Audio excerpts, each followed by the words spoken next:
Blue Lock is an anime about soccer squid games where the protagonist learns the best way for him to become the world's greatest striker is to be a complete cynical cunt. Blue Lock isn't a sports anime in the traditional sense. It's the exact opposite of everything sports anime portray, where Haikyu brings out each individual team play, characterizing each member as being an essential baseline for repetitive growth. Blue Lock spits on that idea.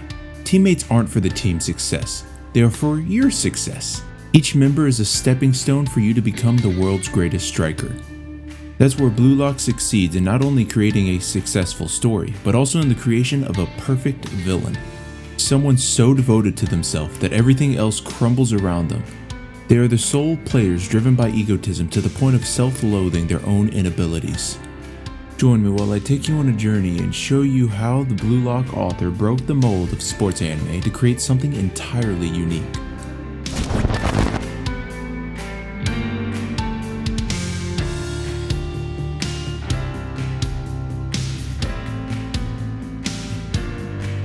Speaking of authors, Blue Lock is written by Muneyuki Kaneshiro and illustrated by Yosuke Nomura. For right now, let's focus on Kaneshiro. Let me first make this clear. I couldn't find any reliable sources in regards to how many books Kaneshiro has written. Some places say 78, others say over 200. Even the wiki looks like a skeleton. So, take these following numbers as an estimate rather than fact. His first series published is called Invisible Joe. Now, I would love to give you a synopsis of his work, but this book is so invisible nobody has ever read it. I've been to multiple sites and nobody has even written a description of what this book is. I will now read the only description I could find. A short plot summary about the manga Invisible Joe would help many anime and manga fans decide whether they want to watch this show or not. Do you know what Invisible Joe is all about? Then feel free to add a description to our database using our entry form. We're looking forward to your contributions. Inspiring stuff. He then wrote a 4-book series called Billion Dogs. Next, We Did It, which is a 9-book series, followed by Grashros, As the Gods Will, the second series, Jagin, and finally Blue Lock. Kaneshiro has written a total of 85 books. It's easy to say this guy does a lot of writing. He has an average of about a 4.36 stars over all of his works. This comes from over 31,000 reviews on Goodreads. Most of his books are around the 3-star range until we get to Blue Lock. Blue Lock is a consistent 4.4 and above. Blue Lock is Kaneshiro's hit wonder, which explains why he has already written over 20 books for the series. The surprising thing about Blue Lock being so popular is that it is his first attempt at writing a sports manga. Not only is it his first attempt, but he also rewrote the entirety of what makes a sports manga a sports manga. For example, a lot of sports manga follows this tried and true formula. Main character joins a new sports league. They are either new to it or have always loved the sport for years. They play a few games with each game showing one of the team members' good qualities. They end up having a devastating loss and have to train all over again. They go back for a second tournament and win it all. That is the repeated formula they've been doing for years. The reason this formula exists is mostly due to the nature of these shows. They are made to tell a story that, for the most part, takes place in a high school setting. Since it takes place in high school, there's only a set number of tournaments that happen each year, as well as students facing the oncoming inevitability of graduation. They can't have the team lose too often because if they did, then the series would overstay its welcome and encroach on the reality of members graduating. They also can't have the team only win or the story would lose the possibility of consequences. This formula is ironclad due to the fact that a vast majority of anime have characters in high school or, God forbid, middle school. I'm sure some vary in small ways, but that formula can be used to describe multiple sports anime. Blue Lock, on the other hand, does not follow this formula at all. Where a traditional sports anime would focus their attention on the team dynamic and how each member contributes to their success, Blue Lock focuses on the ego. Every character is self-sustained by their own desire to win. Even at the fundamental baseline of the show, Jinpachi Ego, the creator of Blue Lock, expresses the only way to become the best striker in all of soccer is to have an ego that matches. Even his last name is Ego. I mean, come on, it's obvious. It's right there. It's right there. The fundamentals of storytelling for sports anime, which relies on the team dynamic, does not fit in Blue Lock's world. So how about we look at Yoichi Isagi himself and see how he fits into this sports anime mold. Isagi was first introduced in a losing soccer game. The score is 0-1 and the only thing permeating his mind is winning. If they win the tournament, then they get to go to nationals. With that same word beating in his mind, nationals, nationals, nationals, he closes in on the goal. That's when, at the very last moment, his mind clears. He knows what he must do. He decides to pass the ball instead of shooting it. His teammate shoots, only for the ball to hit the side of the goal post. The enemy team intercepts the ball and scores another point, solidifying Isagi's team to being nothing more than nobodies. This is the moment that sets Isagi into the sports anime mold, but not as a protagonist, as an antagonist. We can see after the tournament that Isagi is filled with grief over his decision to pass the ball.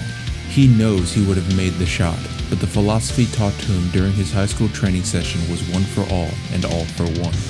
A quote signifying oneself acting towards the benefit of the entire group, and the entire group acting to benefit each individual member. This is the start of his downfall. Let's move over to Jinpachi as a character for a brief moment. Jinpachi created Blue Lock to make the world's greatest striker, and in turn, reform Japan's philosophy on soccer. You see, Japanese soccer is based around coordinated team attacks. They aren't based around a single individual player shining above the rest, but instead around the all for one and a one for all mentality.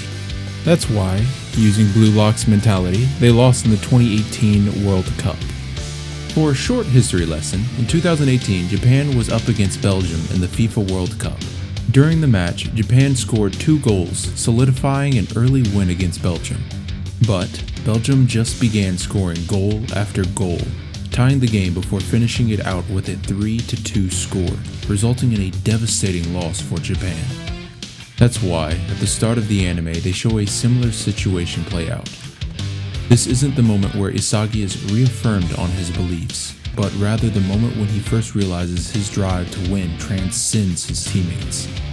Soccer isn't a game based around teamwork in this universe.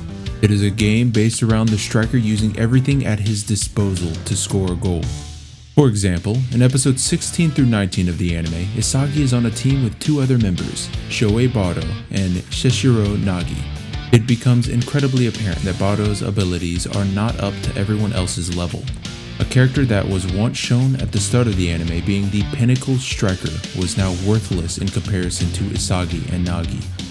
Bado's stubborn nature brought him to a level of incompetence, refusing to grow due to his steadfast beliefs. That's why, instead of supporting Bado and using a formation to strengthen their compatibility, he uses Bado as a diversion. This not only results in them winning the match, but also results in Bado gaining a level up. This is a running motif in the story of Blue Lock. Since only one person can win the entire Blue Lock tournament, it is necessary for players to use whatever means necessary to win.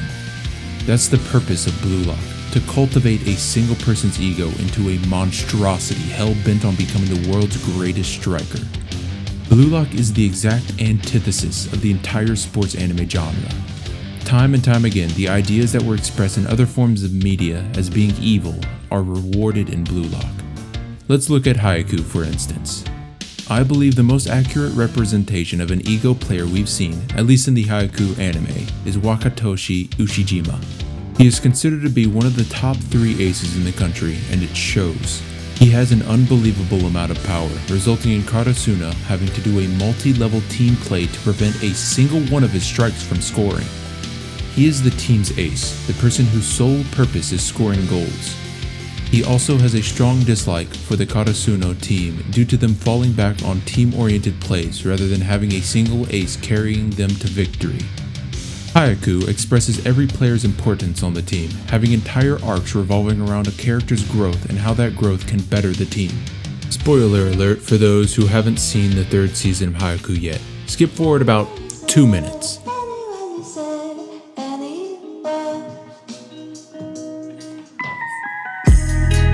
That's why Ushijima's team loses.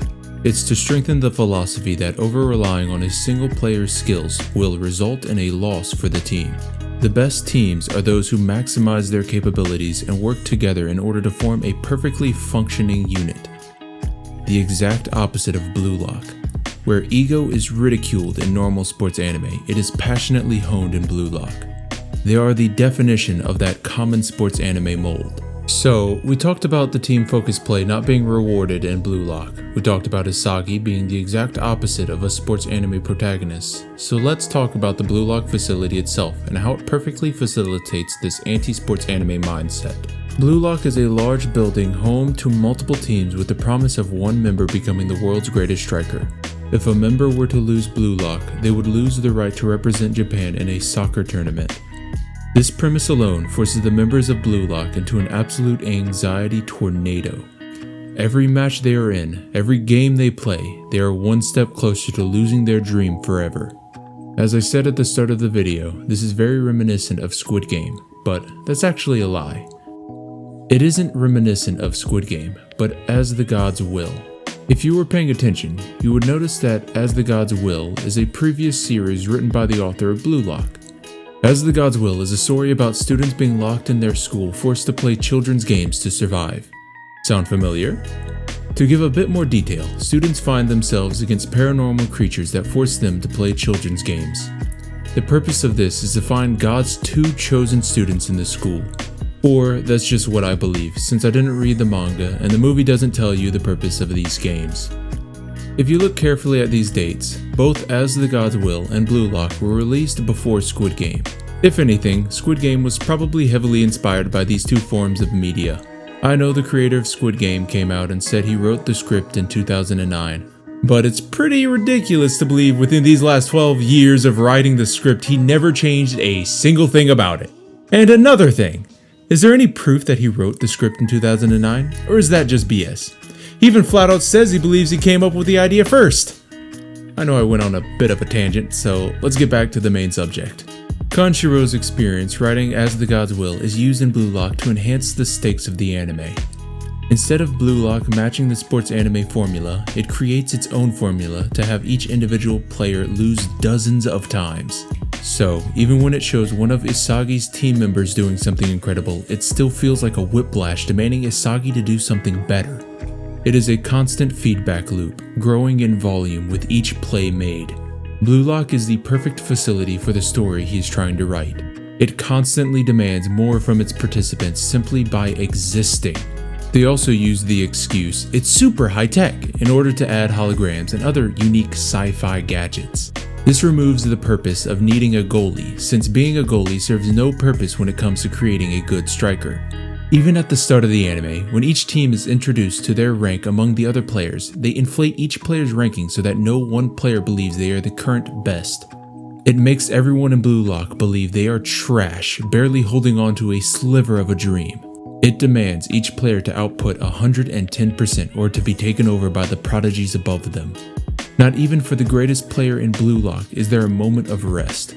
This system stems from the fact that Jinpachi isn't just trying to make the greatest striker out of the players in Blue Lock. He's trying to create the greatest striker in the world. With that mindset, he isn't gauging their capabilities against one another, but instead against the world's best. Let's go on a bit of a tangent and discuss the art of the anime. Blue Lock has incredible moments story-wise that the anime just doesn't have either the time or the budget to optimize. Let's look at an earlier episode where Isagi learns the direct shot. This is probably one of the best action shots from the anime, but it still doesn't feel perfect. Something is off. I believe the missing piece of this being perfect is how little emphasis is being put on the ball when Isagi strikes it. If we were to look at how Haikyu does impactful shots, they put an equal amount of force on both the player and the ball. They show a perfect transfer of energy between the two in order to make the ball look absolutely terrifying. In Isagi's case, the ball doesn't do anything. It retains its shape perfectly and the action is instead reflected entirely on the player himself. That just doesn't sit right with me, since Blue Lock is supposed to be the soccer anime with superpowers, but the realistic Haikyu has more impactful shots than superhumans. What would have made this scene perfect, at least in my opinion, is if they drew the camera into only a ball and leg shot. Let Isagi kick the ball, showing the transfer of motion, and then have the ball zoom backwards in 2 frames as the camera follows it, stopping as it shows Isagi's body twisted in an almost impossible way. Another problem they fall into is pacing. During episode 22, spoilers by the way, it shows Bachira transcend as a player. But instead of having a constant flow of action, there are multiple scenes that interrupt the flow for a flashback. This is devastating when trying to make an impactful character evolution. Since we've done it multiple times already, let's look at Haikyu once more. In the second season of Haikyu, they demonstrate a character's evolution while also having one of the coolest last stand moments. In episode 24, starting at around the 14-minute mark, Oikawa demonstrates everything Blue Lock wanted to do with Bachira, but masterfully. Before the final set began, they initialized Oikawa's character evolution. After the final set actually begins, they never add a random cutscene to break up the action, nor do they stay on long monologues in order to get a point across. The only thing they do, which in of itself successfully does everything Blue Lock wanted to do with Bachira's evolution, was have Oikawa monologue over parts of the action as it happens. This ensures that the pace never slows down and continues rapidly increasing as Oikawa's monologue becomes shorter and less frequent.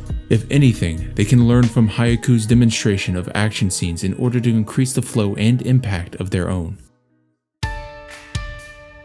Everything Blue Lock does is an antithesis to everything anime sports are built around. That is both the reason why Blue Lock is so successful and also the reason why it doesn't follow any of the sports anime tropes we have become accustomed to. Its sole creation was to be the opposite of a sports anime while still keeping the sports aspect intact. It's a refreshing experience to say the least, combining minigame-like sports activities while never losing the tension of an actual sports game. The breakdown of this formula also allows for anything to happen. I'm not going to get into manga spoilers, but you'll know what I'm talking about if you read a few chapters past the end of the anime. Nothing is off the table because this is the culmination of 2 wildly different genres. Kanshiro has something beautiful here. I just hope the anime could get as much love as the manga deserves. Thank you guys for coming and watching. If you got to the end, I really appreciate it. If you have any comments, any regards, if you hate my guts, please let me know in the comments. Also, I would like for people to start recommending me stuff because I have one other anime that I'm going to write a review about, and after that I'm kind of dry. I'm gonna have to find something else. So give me an anime, cartoon show, manga, and I will look into it. And if you want to know what anime I'm going to be analyzing next, come to the Discord and I'll tell you. Anyway, Johnny!